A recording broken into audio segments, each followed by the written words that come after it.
ভালো বাচ্চাদের তুমি ভালো আছো? আমি নুরু একটা গাছের গান নিচে এনেছি বাচ্চাদের কল দিন তোমার দাম কখন? আচ্ছা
আস্তে আস্তে যখন বড় হওয়া শুরু করলেন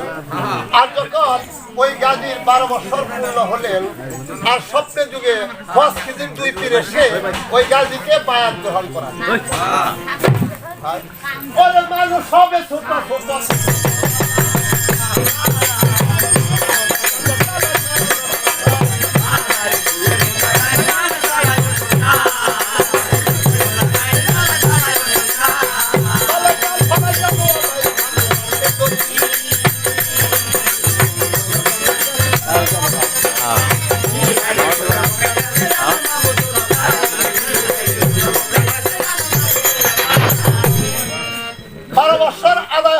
এরপর স্বপ্নে যুগে খোয়াজ খেতির দুই পীর এসে গাজীকে যখন বায়াত করালেন আর কালো গাজী আস্তে আস্তে নাবালক হতে সাবালক। এইদিকে একদিন গাজী বলতেছে ভাই কালো, কালো বলতেছে ভাই গাজী রে, আচ্ছা স্বপ্নে যুগে যে আমি বায়াত বায়াতের মন হতো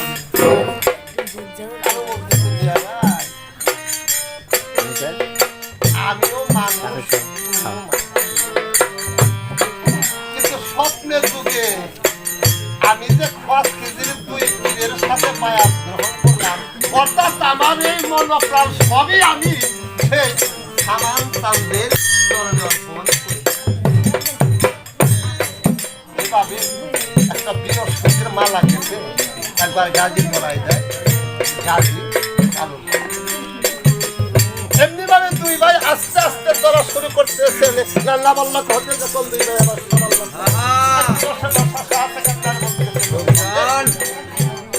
আল্লাহ পাক আমাদের ঘরে একটি সন্তান দিয়েছেন, তাই সকলেরই পিতামাতার কর্তব্য একটা ছেলেকে স্কুল অথবা মাদ্রাসায় তাকে দিয়ে সুশিক্ষায় উচিত লেখাপড়া করে সুশিক্ষায় তাকে একটা মানুষ রূপে গড়ে তোলা। তাই বলতেছে আমার ছেলেকে আমি একটা মৌলানার হাতে তুলে দিব, অর্থাৎ একটা মাদ্রাসায় আমি মাদ্রাসায় যখন তাকে একটা কায়দা হাতে দিয়ে বাজান আলী বক্কর পড়া দিতে,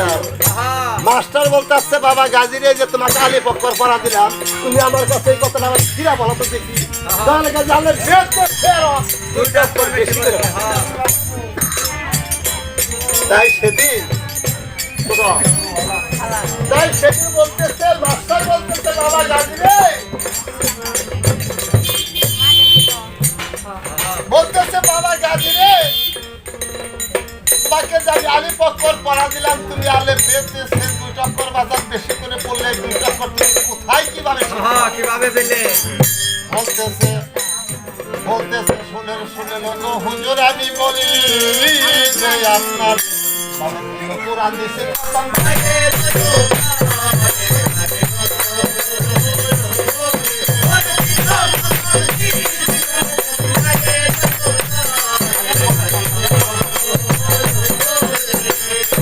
এখন মাস্টার বলতেছে বাবা গাজীরে তুমি যে তিন পারা কোরআন মারুদ ধরে বসে বসে মুখস্থ করেছো তাবাদল তুমি কিভাবে করেছো? কিভাবে না কথা কই না এত কথা কইলো ওরা কি কথা কইলে লাগেটা জায়গা লাগে কথা কইলো কর খিচিড়ি বেশি হইব। যখন এই কথা বললেন আর গাজী বলল হুজুর গো যখন আমার মা আমাকে গর্ভে ধারণ করে নিরালায় নির্জনে বসে যখন মিষ্টি সুরে পবিত্র প্রাণ খেলা বার করতে আমি বাজার মার উত্তরে বসে বসে ওই তিন পারা কোরআন আমি একবার এখন মাস্টার দৌড়িয়ে নিয়ে হাতের মধ্যে ধরে বাদশার দরবারে নিয়ে বলতেছে হুজুর গো আপনি যে সন্তান নিয়ে তিন পারা কোরআন মার উত্তরে বসে বসে ওটা কেন এই রাস্তার মধ্যে ফেলতি রাখতে কাটা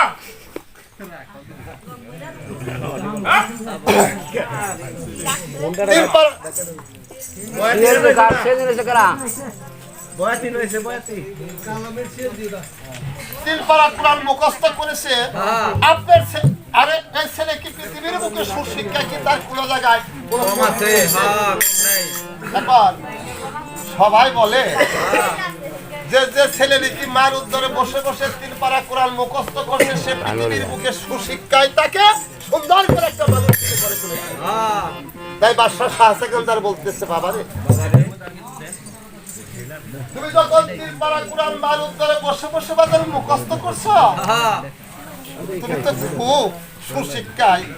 মানুষ শিক্ষিত হয়েছে। তাই বলতেছে লোকজন রে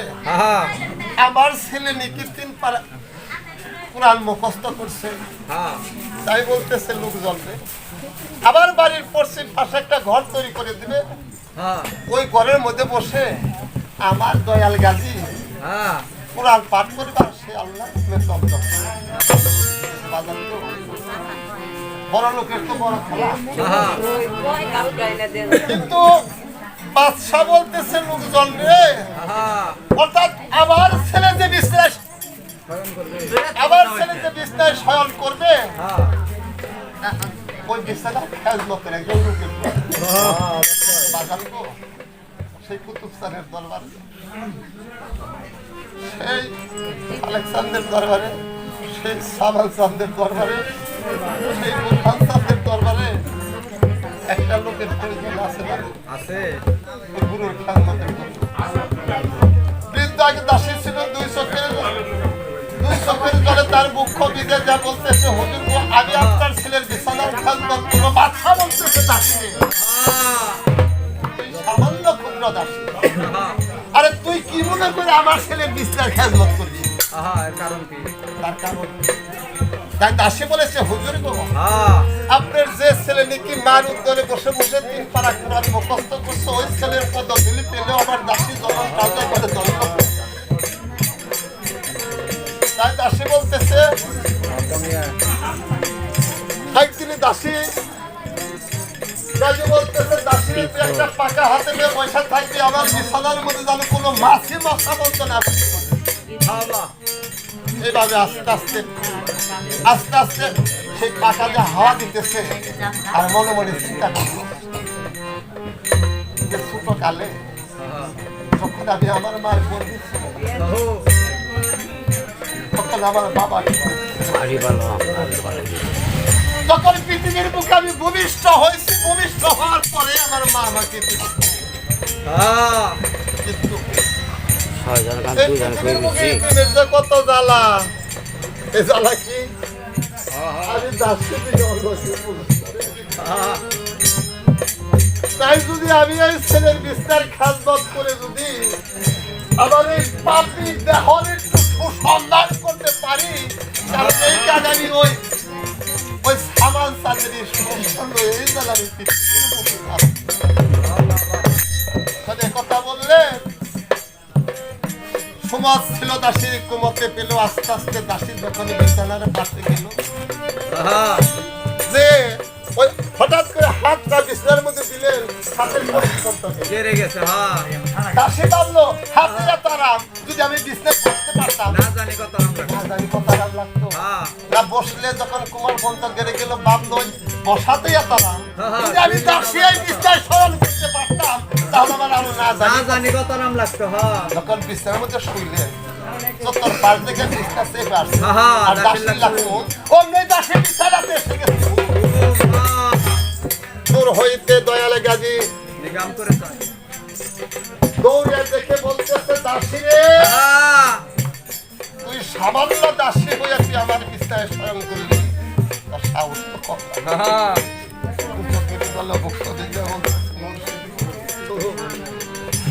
এই বলে অনুরাগ করে হাগরে বাঁচের চামচ যা দাসীর পিঠে বাড়ি দিয়েছিল চামড়া কেটে মাংস কেটে যে বাইরে হাড়ের মধ্যে লাগছিল রক্ত পড়তে চার বলতেছে প্রভু আমার প্রভু আমি আপনার এই আপনি যে বাড়ি আমার পিঠটা আপনি বাড়ছেন বলতেছে দাসীরে যে বাড়ি মারছি আমি আমার গুড়ার গায়ে যে বাড়ি মারছি তোর গায়ে এই বাড়ি মারতাম যদি আমার গুড়ার গায়ে গুড়ার মতো পৃথিবীতে কিন্তু গালি বলতেছে আসলি কেন আমার কাঁদলি কেন আমার কাঁদলি কেন কারণ কি তাই দাসী বলতেছে প্রভু গো আপনি হলেন আমার মনিব আমি হলাম আপনার গোলাম আমি কেন গোলাম হয়ে আপনার বিছানায় শয়ন করতে গেলাম কিন্তু আমি যে কেন কাঁদলাম আর কেন হাসলাম ছোট কাল থেকে পাপ করতে করতে মানবের দেহটা জর্জরিত হয়ে গেছে এমন কোন সাধুর চরণ তুলি আমার এই দাসীর অন্য লাগেনি যে আমার মানব দেহটা দণ্ড তাই আপনি যখন তাবুকে আঘাত করছেন আমার দেহ হতে পাপি রক্ত সব জোরে জোরে জমিনে পড়ে আছে এখানে আপনি ব্যথা লাগলেও আমি ব্যথা পাই নাই হাসি কেন খাচ্লাম আমার জন্য কাঁদি না কাছে আমি শুধু আপনার জন্য আমার জন্য কাঁদলে কিভাবে হুজুর গো সামান্য 5টা মিনিট আপনার বিছানায় শয়ন করতে আমার গায়ে সত্যি করতে হবে হাকই মাছের দুইটা চাবুক। হ্যাঁ আপনি আজ কতটি বছর ধরে জমিদারি বিছনায় শুইতেছেন, আপনার বাড়িতে যে প্রভু কত বাড়ি দেখছে, সেই বাড়িটি আপনার দাসী হয়ে গেছে। ভাবলো দাসী রে,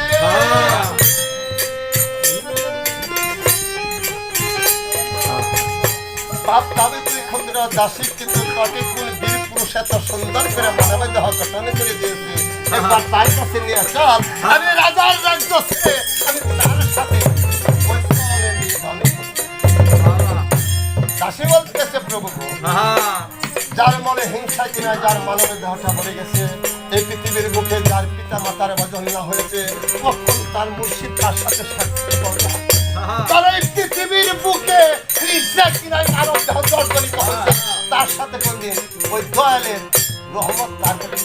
নাজিল হয় না। এই বলে গাজী আর দাসী আস্তে আস্তে যখন চলে গেলেন নদীতে, গায়ে এক খাওয়ার উঠতেছে, বলছেন দাসীরে তোর মনিক কেনে তুই গৃহে ফিরে যা, তোর মনিকের কোনো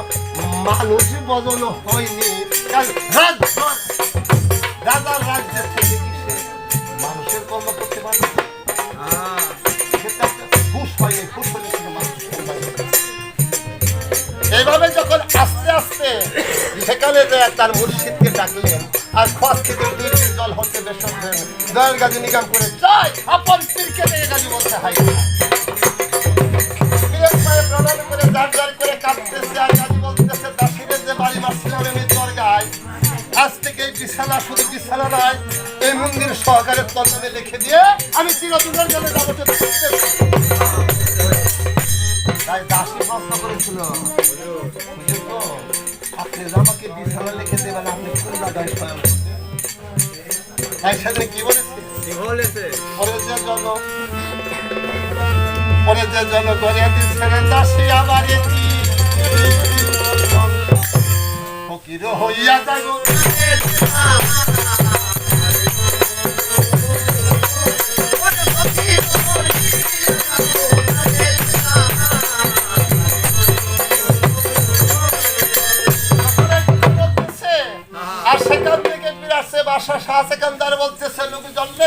আমার ছেলে লামাল্লক হতে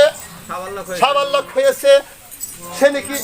মারুদ্দারে বসে বসে পাড়া কোরআন মুখস্থ করেছে, কিন্তু বাচ্চা তুমি তত্ত্বে বসে বসে জমিদারে করো, আমি পিতা দেখে শুনে নেই। শুনে গো পিতাই আপনি জনমেরি দাতা, আমাকে আল্লাহ বলি আপনার বংশের বুকের মধ্যে মারি বলা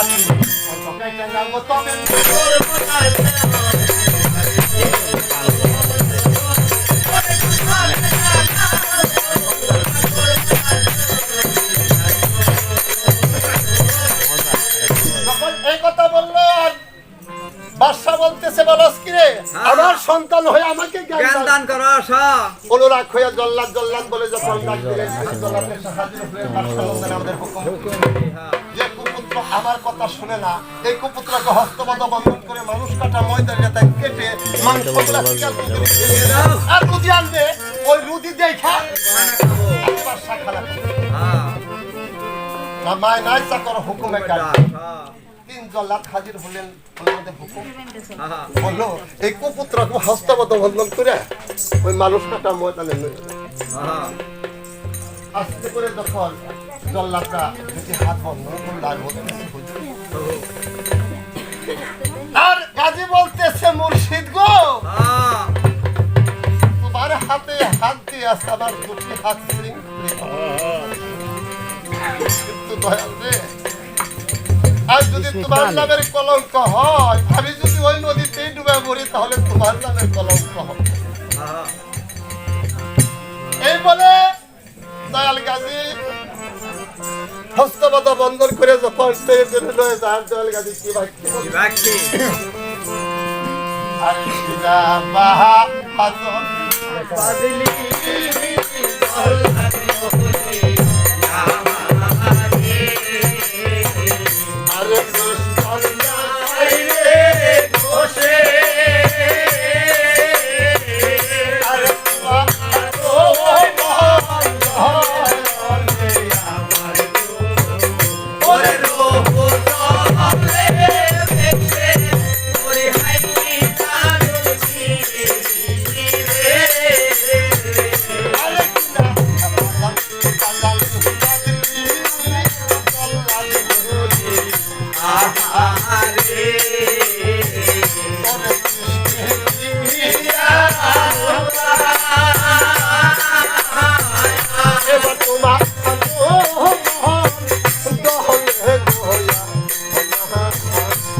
এইভাবে যখন দুহস্ত বন্ধন করে টেনে টেনে নেওয়া যায়, হ্যাঁ আর সেই মানুষ কাটা ময়দানে নিয়ে যখন দয়ালে গাজীকে মৃত্তিকায় সয়াচার বলতেছে হুজুর, আর জল্লাদরে বলতেছে ভাই জল্লাদরে তুমি আমাকে 5টা মিনিট সময় দাও, এই 5টা মিনিট সময় দাও, আমি 5টা মিনিটে আবার সেই দয়ালকে একবার স্মরণ করে দেখি এই বিপদের সময় আমার দয়াল আমার নাকে সারা দেয়। আরো বলতেছে কুতুব সামনে, আরো বলতেছে আমার সামনে যেদিন হাজার হাজার ভক্ত নিয়ে ওই বাবার সুন্দর গান পার হয়ে পারে চলে যাবে তখন তোমার ওরকম ভক্ত নদীর পাড়ে বসে থাকবে। একবার একবার সামাল চালে তোমার ওই নৌকের কান্নারি করে আমাকে আরো বলতেছে ভাই জল্লাদরে তুই আমাকে আর 5টা মিনিট সময় দে। হাজার হাজার ভক্ত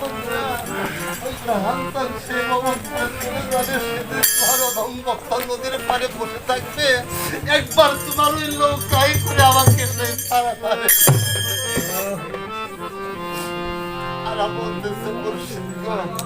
তোমার প্রেমের মালা আমার গলে দিয়ে আমাকে ঘরের বাহিরে করলে জল্লাদের কাছে তোমার নামের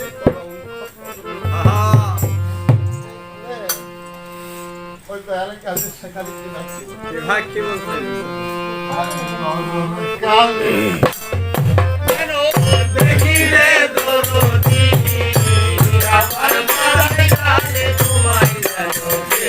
দেখি মরণ গালে তোমায় জানো, দেখিলে দরদি আমার মারাই গালে তোমায় জানো।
এমনিভাবে দয়ালে গাজী যখন এইভাবে প্রার্থনা করতেছে,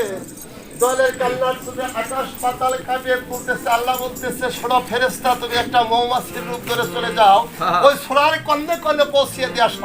সোনার দ্বারে জানি গাজী একটা প্রশ্ন, সোনার দ্বারে যত হীরার ধার ছিলেন সব জোরে জোরে জমিনে পড়ে গেলেন। বারবার ওয়ার করলেন, গাজী একটা পশম কাল দিলা। এক লোক দৌড়িয়ে যে বলতেছে বাদশানন্দন, আপনার কুপুত্রকে সোনার দ্বারাতেও মারা গেল। বাদশাহ বলতেছে আসলে এটা না ফোকা দিলে নিশ্চয় লোহা যারা কথা দিলেন ওই লোহাকে বাঁধছে, লোহাকে বশ বানিয়ে রাখছে, এই কারণে তাই আঘাত করে। তুমি আমার কাছে নিয়ে আসো। আবার বাদশার দরবারে নিচ্ছে, বাদশাহ মাথায় হাত বুলিয়ে বলতেছে বাবা গাজী, তুমি তত্ত্বে বসে বসে জমিদারি করো, আমি পিতা দেখে শুনে নয়ন জুড়াই। আর গাজী বলতেছে পিতা গো রাজ্যটা কয়দিনের জন্য? আজীবনের। আজীবনের বলতেছে এই রাজ্য, কারণ আমার বাবা করছে, আমার বাবা মরে যাচ্ছে, আমি করছি, আমি মরে যাবে তুমি করবে, তুমি মরে যাবে তোমার ছেলে সন্তান করবে, এইভাবে চলবে। বলতেছে সদা শোনো ও কবিতায় আমি বলি তোমার ওইরা গেলে কবরে থাকিরা পড়ি এরা খাইবে না সটালিয়া টালিয়া এরা যত হেপি থাকে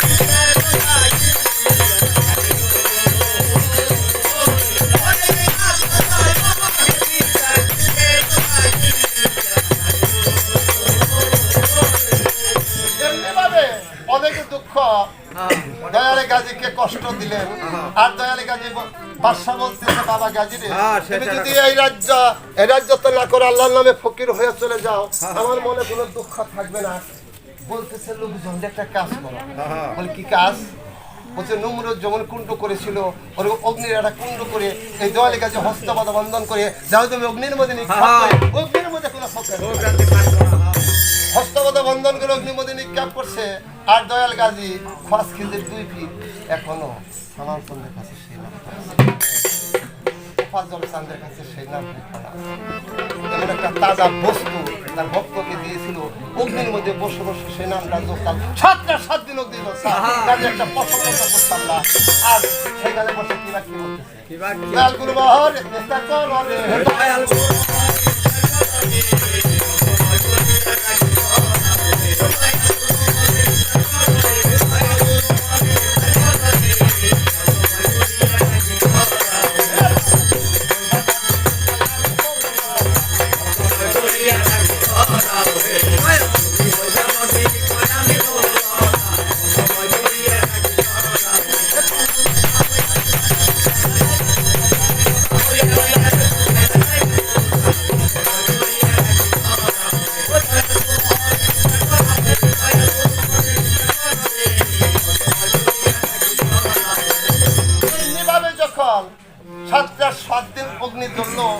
আর বাদশা বলেছে লোকজন রে আমি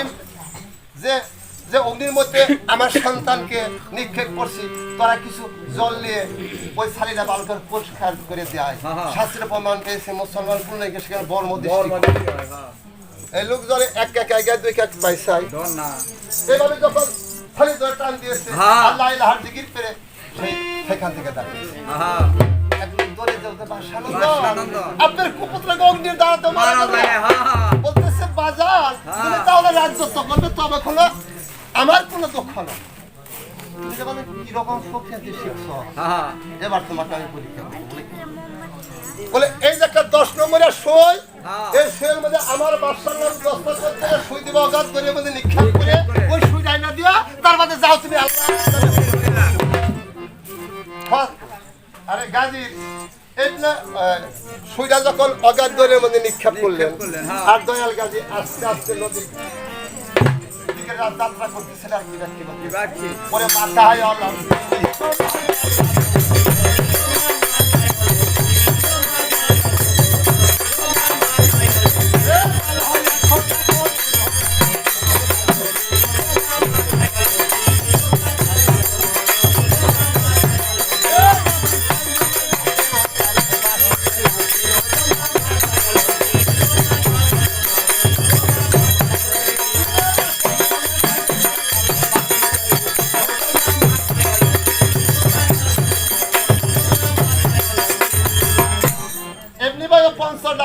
রত্ন সিংহাসনে গঙ্গি দিতে শুনেছি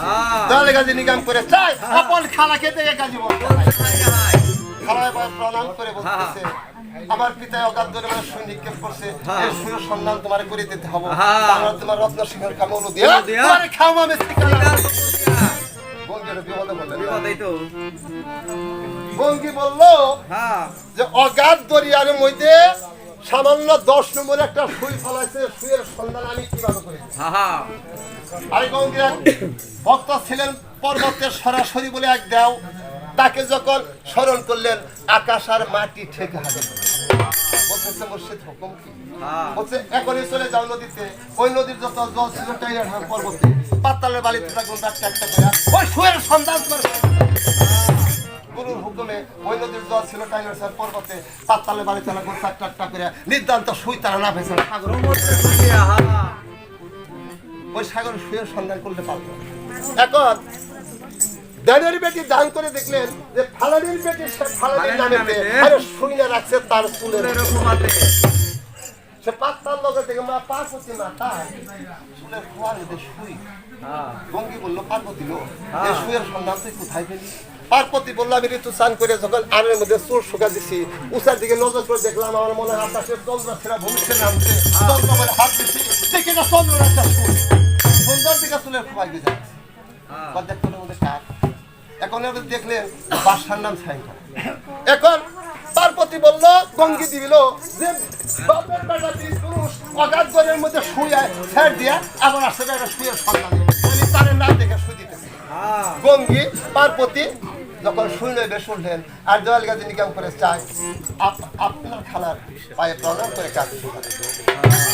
ভাই এ যখন এই কথা বললেন আর এই যে যখন রত্ন শেখাশনে বেসর সাল 900 যুগী সন্ন্যাসী গঙ্গার পদ্মার দর্শন পাওয়ার জন্য বসা আছে ওরা উঠেও না দর্শন পাইও না গাজীর অনুরোধে ওইখান থেকে গঙ্গার পদ্মুর সাল আর 900 যুগী সন্ন্যাসী ওয়াকে পায়ে ফুল জল দিচ্ছে আর সেখান থেকে ডুবের মেলা এইভাবে যখন দিলেন আরো সুইডাই নে যখন গঙ্গা দিলেন পদ্মার কাছে পদ্মা গাজীর কাছে বাবা এখন চলে যাও না সুইটা যখন আস্তে আস্তে আস্তে আস্তে যখন হইয়া আচ্ছা ছেলে যদি ন্যাংরা তুলা হয় তাইলে কি বাবার কাছে বেশি না না আস্তে আস্তে এই ভাবি বহেন রয়েছে বহেন দিশাওয়ালা যাত্রী 5টা মিনিট বাবার কাছে কখনো বেশি হয় না বাবা যখন সুয়ের সন্ধানে গাজী গেলে দুঃখের পানিতে বুক ভিজিয়া বিশ্বের একটা বড়ি দরবারে বসে রয়েছে আর দৌড়িয়া হাতে সুইডা লইয়া বলতেছে পিতা গো আপনার হুকুম আমি রদ করলে করতে পারি আকের হয়ে যাবে কিন্তু আপনি যত আদেশ দিবেন সব আদেশ মাথা পেতে নেব কিন্তু আপনার রাজ্য এখন বাদশা বলতেছে বাবা গাজী রে তুই আমার কাছ থেকে বিদায় হয়ে যাইতে চাস তুই যা তবে কিন্তু পৃথিবীর বুকে আমার কাছ থেকে যদি তুই চলে যাস তাহলে পৃথিবীর বুকে এমন কোন লক্ষ্য থাকবে না যে তুই একবার বাবা বলে রাখবি এমন কোন লক্ষ্য শোনা শোনা হে বাবা রে আমি বলি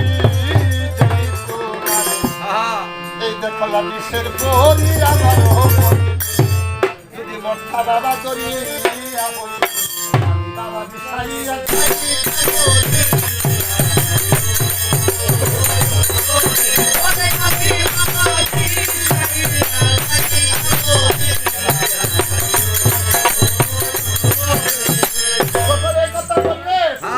আর দৌড়িয়া পিতার পায়ে প্রভাবে করে জাল জাল করে কাঁদতে স্যার বলতেছে পিতাকে যত দুঃখ দিবেন সবে দুঃখ মাথা পেতে দিব এমনই করে আদেশ করবেন না যে আপনারা রাজত্ব চালাচ্ছেন বাদশা বলতেছে গাজী রে তুই ভাবছ যে পিতার মাথাকে মনে আঘাত দিয়ে কোনো ধর্ম করলে সে ধর্মকর্ম তার কোনো কাজে লাগবে কাজে লাগবে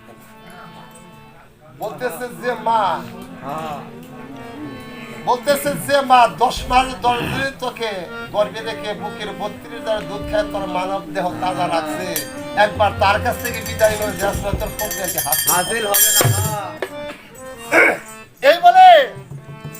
দয়ালে গাজী মা একটা পালং দেখতে দৌড়িয়া যা বলতেছে মা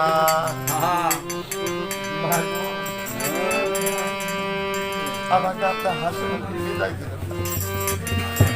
ভাই বলতেছে বাবা গাজী রে আমি কি তোকে বিদায় দিতে পারি তুই আমাকে বাদ কাপড় না দেস তবে কোনো দুঃখ থাকবে না তুই আমার পাশে বসে বসে আমাকে মা বলে ডাকি আর কোনো তাই দৌড়িয়া যায় মাহার 2 গলা ধইরা বলতেছে মা গো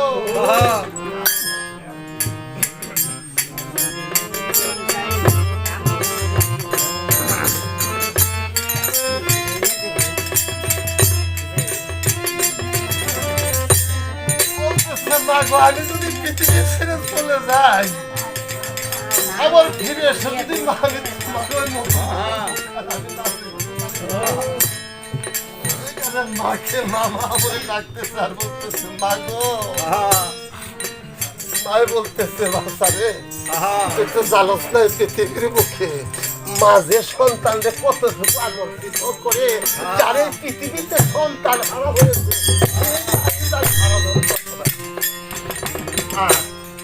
বার্ষিকার হইতে পৈতারে যাইতেছে আর মাকে মামা বলে ডাকতেছে আর কি রাখি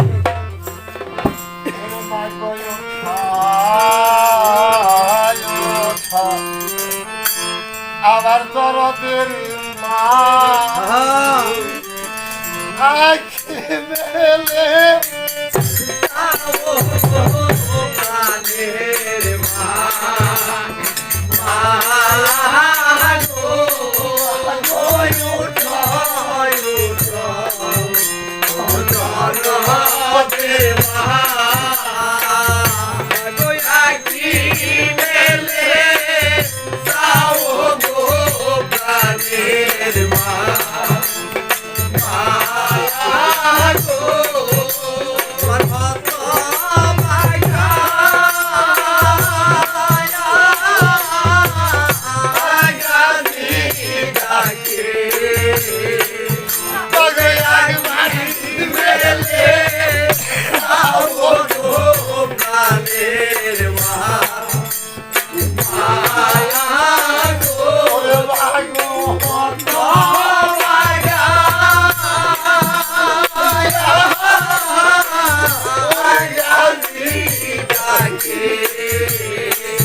মায়া ও বাবা সাই সয়া মারে গো প্রাণের মা মা গো বতি লাগে দুধ খাওয়াইয়া ও বাবা সাই সয়া মারে গো প্রাণের মা তোমার দুধের দাবি মাগো সাইরা দিও মাগো আমি মইরা গেলে গো প্রাণের মা তোমার দুধের দাবি সাইরা দিও ওরে আমি মইরা গেলে গো প্রাণের মা ও বাবা আমি পীর দাদা দেখলে দেখা কয় গো প্রাণের মা ওরে বাবা আরে পীর দাদা কাগো দেখলে সেনা যায় গো প্রাণের মা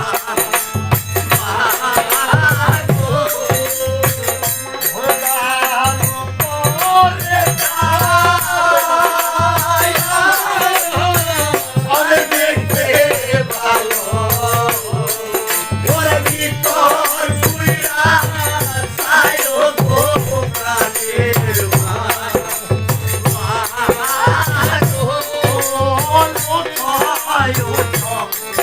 ওরে ধরবে মা ওরে আখি মেলে সাও গো প্রাণের মা এমনি ভাবে তোর পাড়টা ঘুরতেছে আর দয়ালে গাজী মাকে মামা বলে ডাকতেছে আর কি ভাই কি বলছে কি বলছে আরে মাগো তোমার গাজী না